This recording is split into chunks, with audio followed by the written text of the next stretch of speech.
Bonjour, bienvenue sur ma chaîne YouTube Paperworld pour une nouvelle news consacrée au CES 2021, le CES Online, Internet, All Over the World. Cette fois-ci, c'est un big one qui se pointe. C'est Samsung qui a annoncé tout récemment, là c'est tout frais, ces gammes téléviseurs 2021 qui débarqueront dans le monde en mars. Alors comme je le pensais, Samsung a plongé un doigt de pied, voilà, le corps entier d'ailleurs, dans la baignoire du mini LED et va lancer ces téléviseurs haut de gamme sous le concept de Neo QLED. Alors j'avais misé sur QD mini LED, je me suis un peu foutu dedans, mais c'est pas grave, le concept est le même, ce sont donc des mini LED en rétroéclairage. Vous les connaissez chez Samsung, ils y vont franco, ils ont dit bah voilà, nous ça fait quand même 15 ans qu'on bosse sur le rétroéclairage LED. D'ailleurs, merci messieurs dames à Séoul, grâce à vous, les gens ne savent plus que les téléviseurs LCD existent, c'est le cas de le dire. Donc là, ils ont dit, voilà, on avait des LED, maintenant on a des mini LED. Les avantages, vous les connaissez, j'ai expliqué ça dans la vidéo précédente. En effet, on a plus de zones de rétroéclairage. On va entrer techniquement dans ces téléviseurs. Vous allez voir qu'il y a pas mal de petites choses intéressantes quand même et d'autres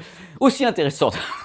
C'est la joie dans la demeure, Samsung lance donc ces Quantum Mini LED, 40 fois plus petits que les LED précédents quand même. Donc on en met partout, on tapisse et on les adresse avec ce qu'ils appellent le Quantum Matrix. Alors tous les mots font rêver toujours commercialement chez Samsung, Quantum Matrix, bref ils sont tout contents, c'est merveilleux. Alors il faut savoir qu'à la base, dans le cas présent avec Samsung, l'idée c'est d'avoir en effet ce rétroéclairage mini LED avec devant les Quantum Dots, donc les Quantum Dots qui permettent d'avoir un blanc très pur qui va envoyer donc cette lumière vers le filtre RVB et la dalle LCD. Donc tout ça, vous voyez à l'écran, c'est un gloubi-boulga qui vous donnera normalement des meilleures couleurs, une meilleure luminosité, une meilleure gestion du noir, des contrastes. C'est mirifique. Alors moi j'essaie de savoir évidemment combien est-ce qu'il y avait de zones de rétroéclairage mini LED totalement indépendantes sur ces modèles qui sont donc haut de gamme. Alors Samsung m'a dit on communique pas trop là-dessus, mais je suppose moi qu'il y a quand même beaucoup de zones de rétroéclairage. Mais ça m'ennuie un peu parce que je ne pourrais pas donc comparer la donnée Samsung avec ce que va dire TCL lundi qui va annoncer 12 milliards de zones de rétroéclairage. Ça aurait pu être drôle, mais ça viendra peut-être dans le temps. Donc on résume déjà, le mini LED arrive bien chez Samsung sur deux gammes que je vais vous citer tout à l'heure et sous le libellé de Neo QLED. Voilà, ça sera le nom pour le mini LED.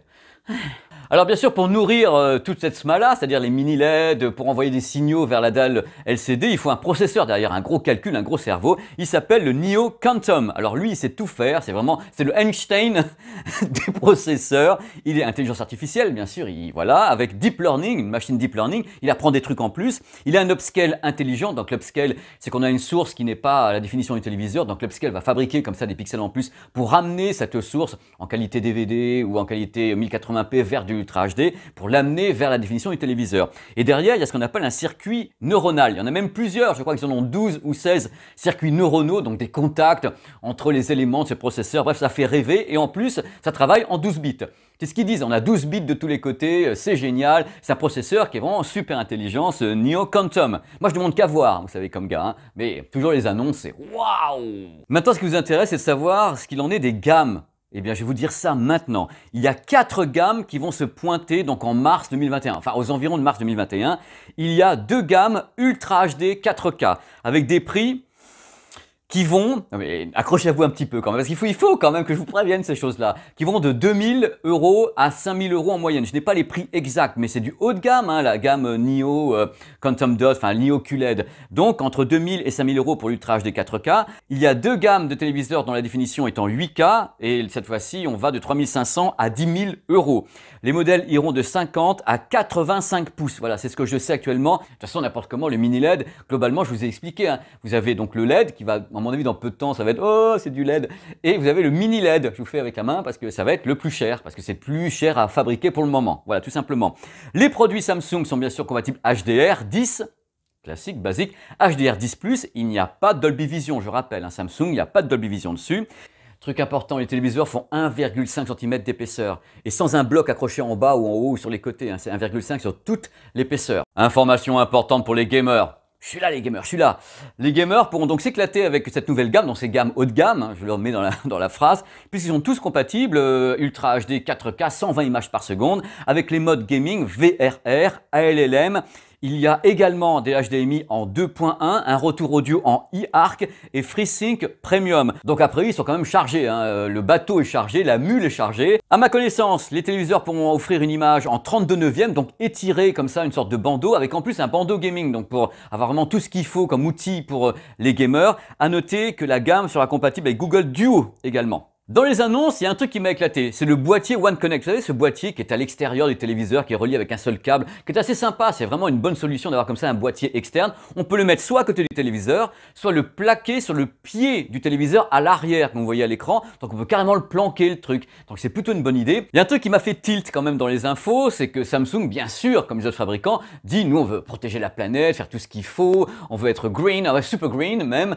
Et là, ils sont attaqués à l'emballage, à plein de trucs, et à la télécommande. La télécommande est une télécommande solaire, c'est-à-dire qu'elle a en effet une batterie, mais on la recharge avec des panneaux solaires. Donc c'est plutôt une bonne idée à la base, mais il y a toujours une batterie dedans. Il faudra voir comment ça évolue après, mais l'idée est bonne. L'audio sur ces gammes. J'ai pas encore l'info sur la compatibilité DTS ou le Dolby Atmos sur ces produits, mais ils ont leur système AE qui s'appelle OTS. Alors l'idée, c'est que le processeur, super processeur, hein, le Neo Quantum, vrai extraordinaire, 12 bits et autres, qui va traquer les objets à l'écran et spatialiser le son par rapport au déplacement des objets. Ça existe déjà, hein, j'avais testé, le résultat était un petit peu coup-ci coup-ça, mais là c'est 2021, tout est possible, ça se trouve maintenant, c'est carrément de la balle et c'est un truc extraordinaire, ça virtualise de tous les côtés, on testera. Vous voyez bien, sur le papier, les Neo QLED s'annonce plutôt alléchant, côté image, côté son, il y a plein de trucs dessus. Pour le ticket d'entrée, c'est 2000 € a priori jusqu'à 10 000. Donc on sent que Samsung se positionne sur des modèles qui font concurrence à bien sûr d'autres marques qui ont des modèles haut de gamme, se concurrence en face de l'OLED. Ils disent bien, nous on a des diodes qui sont pas organiques, hein, parce que le LED n'est pas organique, donc on va garantir nos produits 10 ans sans marquage. On sent carrément la vanne balancée à tous les gens qui font de l'OLED, mais c'est entre guillemets de bonne guerre, puisque tout le monde se... ça n'arrêtera jamais, ça n'arrêtera jamais. Et dans leur discours, ils ont rajouté un truc qui est vrai, ils viennent de lancer des PC avec des écrans OLED. Et justement, ça me donne une occasion en or d'ajouter que Samsung n'a jamais arrêté l'OLED. Ils ont arrêté les téléviseurs OLED, donc les grandes diagonales de dalles, mais ils ont continué bien sûr à faire de l'OLED. Ils sont numéro 1 monde sur les AMOLED, ils en vendent à tout le monde, hein. Donc ils continuent sur l'OLED, mais pas sur les téléviseurs. Ils ne veulent pas entendre parler de ça, ils ont choisi l'option LCD dans leur développement industriel. Voilà. C'est comme ça, et c'est ce qu'a pas fait LG d'ailleurs. Ils continuent les deux LG, et ça leur réussit bien aussi, hein. Concernant le micro LED, je ferai une vidéo qui va arriver très rapidement pour vous expliquer où on en est avec le micro LED actuellement en 2021, puisque Samsung a encore fait des annonces. Je dirais même qu'il a commis des annonces avec des tarifs pas chers. Et justement, on va en parler. Vous verrez, on va passer un bon moment. J'ai plein d'infos là-dessus, y compris avec Sony, avec le Crystal LED, qui a annoncé des trucs absolument incroyables. Pas cher non plus. C'est la fin de cette petite news, c'est tout ce que je pouvais vous dire actuellement sur ce que je sais dans tous les cas. Je vous l'ai dit, je vous le redis, l'année 2021, c'est l'année du mini LED dans les modèles LCD qui sont quand même haut de gamme. Vous n'aurez pas à mon avis de mini LED en début de gamme ni en milieu de gamme, ça sera vraiment step up à chaque fois.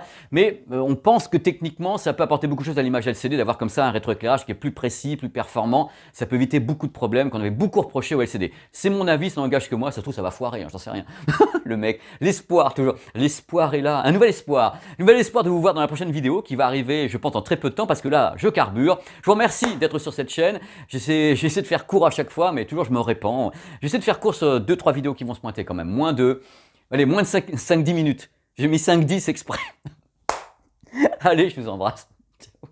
Ciao.